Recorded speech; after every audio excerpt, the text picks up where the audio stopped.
그제 울산에서 대규모 정전 사태가 발생하면서 약 15만 가구가 불편을 겪었습니다.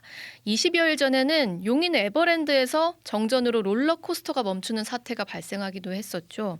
이 계속되는 정전 사태 이유가 뭔지 질문하는 기자 이정주 기자에게 들어보겠습니다. 어서 오세요. 네, 반갑습니다. 산업부 이정주입니다. 네, 지난 6일 그제인데 울산에서 대규모 정전 사태가 났거든요. 이거 어떻게 된 건지 좀 이유가 나왔습니까? 네, 이미 많은 보도가 나왔는데요. 제가 짧게 한번 요약을 해드리면 예. 지난 6일 그저께죠. 오후 3시 30분경인데 울산 남구 일대에 전력을 공급하는 옥동 변전소 설비가 이제 이상이 생겼어요. 네. 그래서 대규모 정전이 발생했는데 이게 약 한전 측에 따르면 1시간 45분. 그러니까 최종 복구까지. 근데 시민들의 체감으로 보면 한 2시간 정도로 나오더라고요. 2시간 동안 이제 전력 공급이 이제 끊겼고 이게 그 지역에는 약 15만 5천 세대. 네네, 세대로. 네, 그러니까 4인 가구 기준하면 60만 명이죠. 그러니까 이게 기사로만 보신 분들 사실 크게 느껴지지 않을 수 있는데 60만 명이면은 웬만한 뭐 시단위 인구인 거잖아요. 그렇죠. 웬만한 작은 시들은 한 2배, 3배 되는 인구예요, 사실은. 2시간이면 그래도 피해가 컸을 수도 있는 것 같은데요. 네. 그래서 한전이 지금 피해 접수를 그 당일부터 받고 있어요. 예. 네, 오늘 이제 한전 쪽에 물어보니까 아파트 거기가 주택 밀집 단지라고 하더라고요. 네네. 그래서 아파트 한 150여 개 단지 그리고 식당, 대형마트 그리고 아파트에서는 이제 승강기가 멈추는 사고 그렇죠. 이런 게 발생했는데요. 특히 일대 신호등이 다 꺼졌다고 하더라고요. 그래요. 네, 그래서 교통 경찰이 직접 나가서 그 수신호로 교통을 정리하고 그리고 병원에서는 컴퓨터와 의료기기 맞아요. 병원에 문제가 많았을 것 같아요. 네, 이런 게 멈춰지기도 하고 뭐 횟집에서는 당연히 수족관이 네. 이제 뭐 정지되고 식당 뭐 일반 슈퍼마켓 아이스크림 할 거 없이 대규모 혼란이 있었다고 합니다. 그리고 영업장들에서는 특별히 이제 더 피해가 컸을 것 같은데 2시간 동안 멈췄어요. 이 원인이 좀 나왔습니까? 오늘 이제 한전 쪽에 물어보니까 아직도 이제 세부 조사 중인데 대체로 그 이 정전 사태의 원인이 거의 비슷하다고 하더라고요. 네네. 근데 이번에는 조금 어려운 이제 전문 용어를 쓰긴 하는데 이게 개폐 장치라고 해요. 개폐 네, 장치. 변전소에서 이 고압에 이제 전기가 들어오면 이걸 압력을 낮춰가지고 적정 수준으로 여러 군데 스프레드를 해줘야 되는데 예. 뿌려줘야 되는데 그 장치 안에 이제 전력 공급하는 모선 이런 것들이 있는데 그 개폐 장치의 내부 절연 기구가 파괴됐다. 그러니까 이게 이 절연 기구가 파괴된 것까지는 확인이 됐는데 예. 그럼 이게 노후화로 된 건지 어떤 다른 요소로 됐는 건지는 이제 찾아보고 있어요. 네. 그렇군요. 근데 다만 한전은 이렇게 얘기하더라고요. 그러면 이게 그 당시에 이게 재작년에 교체 시기가 이미 다다랐다고 해요. 이 변전소가 28년 됐거든요. 그렇군요. 네, 그러다 보면 우리가 전선 같은 것도 교체해야 되잖아요. 예. 들어가서 작업자가 A, B, C 구역을 이제 작업을 하고 있었는데 A 구역을 교체 작업을 하고 있던 와중에 이를테면 C 구역에서 발생을 한 거예요. 그래서 이거 인적 실수는 아니다. 그렇게 지금 해명을 하고 있는 거군요. 예, 그래서 추가 조사해서 이제 민간과 같이 해서 조만간 발표한다고 합니다. 근데 이게 지금 처음이 아니고 20여일 전에 지금 용인에서 또 비슷한 정전 사고가 있었거든요. 롤러코스터가 멈춰서 좀 아찔했어요, 이거는. 그렇죠. 정확히 말하면 지난달 11월 14일 경기도 용인 에버랜드 롤러코스터 T 익스프레스가 네네. 잠깐 멈췄는데요.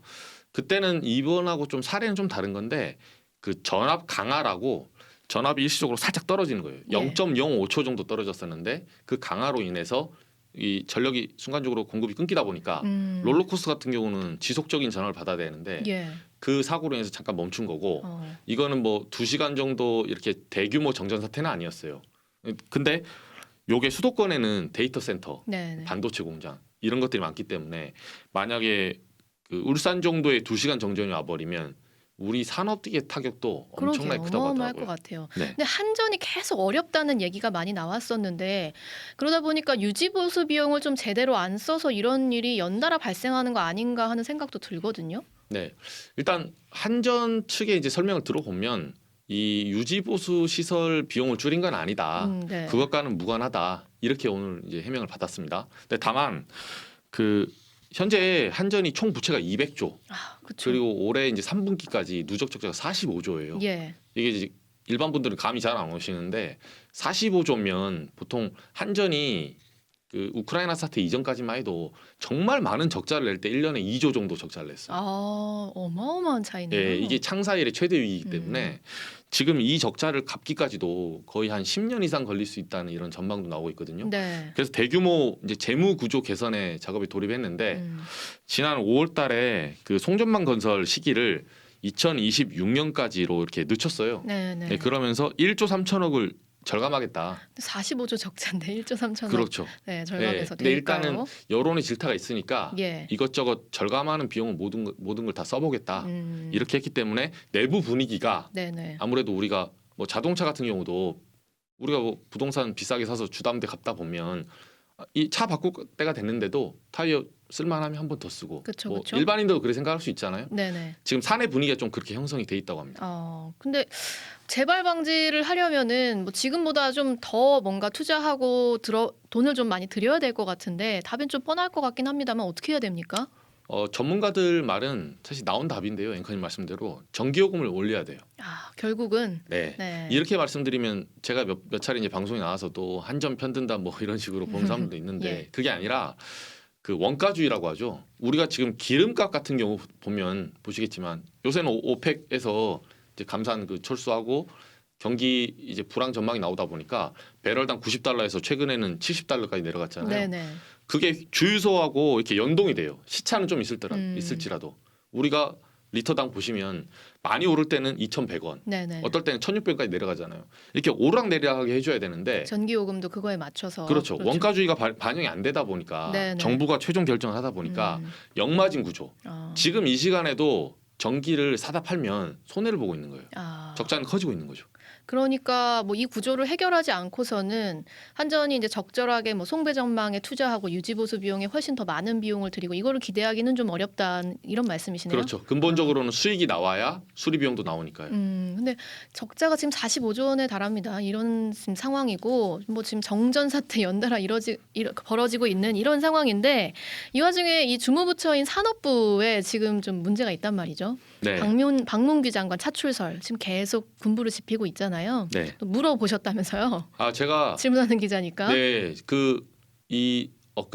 그저께 그 정전 사태가 일어난 날 그 우연찮게도 송년회가 있었어요. 기자단과 산업부 장관이 기자단 송년회에 이제 참석을 했는데 송년회라는 게 뭐 대단하게 사람들 봤을 때 뭐 대단한 자리는 아니고 연말에 내년에 이제 산업부에 어떤 계획을 할 거다. IRA는 어떻게 대비할 거다. 발표하고 서로 질의응답하는 네, 시간이죠. 그런 어떤 좀 그 산업 정책적으로 이제 교감을 하고 기사를 좀 더 우리가 좀 사람들에게 좀 더 간략하게 전달하기 위한 그런 자리인데 물어봤어요? 총선 출마? 네, 여기에 이제 질문이 나왔습니다. 네. 그래서 그 질문 5개를 받았는데 이제 첫 번째 질문이 총선 차출설에 대한 뭐 그래서 수원로 출마하실 거냐 이런 질문이었는데 방 장관은 거기서 용산이나 당에서 그런 얘기를 많이 들었다.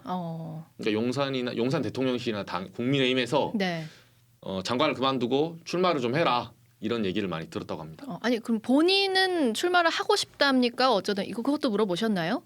이 부분은 저는 따로 전화를 해서 물어봤어요. 네, 이 송년회 전날 취재해야죠. 네, 제가 질문한 기자 발빠르게 반박자 빠르게 물어봤는데 그 송년회 전날 저녁에 8시에 전화를 했는데 콜백이 한 10시쯤에 왔더라고요. 이제 방 장관이 전화를 이제 받았는데 제가 단도직입적으로 여쭤봤어요.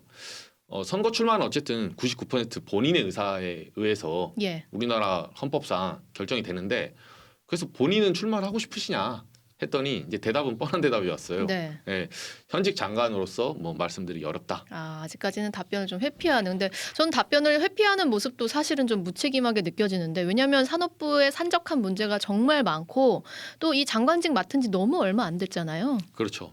사실 그 정치인들의 어떤 내각 뭐 돌려막기 내지는 이런 비판도 있는데요. 회전문 인사다. 정무직이기 때문에 장관하고 의원으로 또 출마하고 하는 거는 어떻게 보면 자연스러운 현상이에요. 어느 나라나 있는 거고 미국에서도 많거든요. 근데 다만 이게 두 가지 문제가 있더라고요. 산업부 장관이 지금 그 방 장관이 취임한 게 9월 20일이에요. 너무 얼마 안 됐어요. 네, 지금 석 달이 안 됐습니다.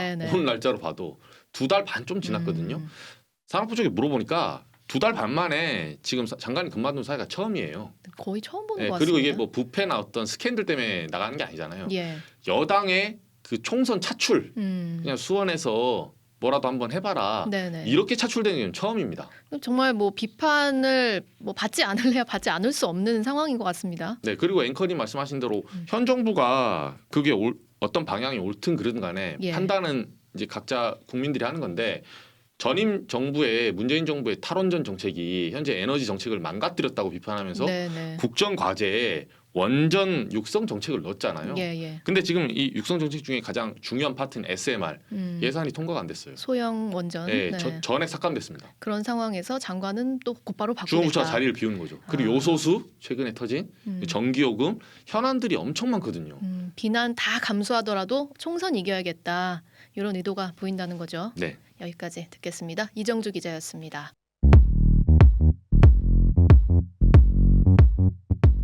오늘 하루 뉴스 맥락 정다운의 뉴스톡이면 됩니다. 유튜브 노컷 채널 알림 설정하시면 매일 오후 5시 30분 실시간 참여하실 수 있습니다.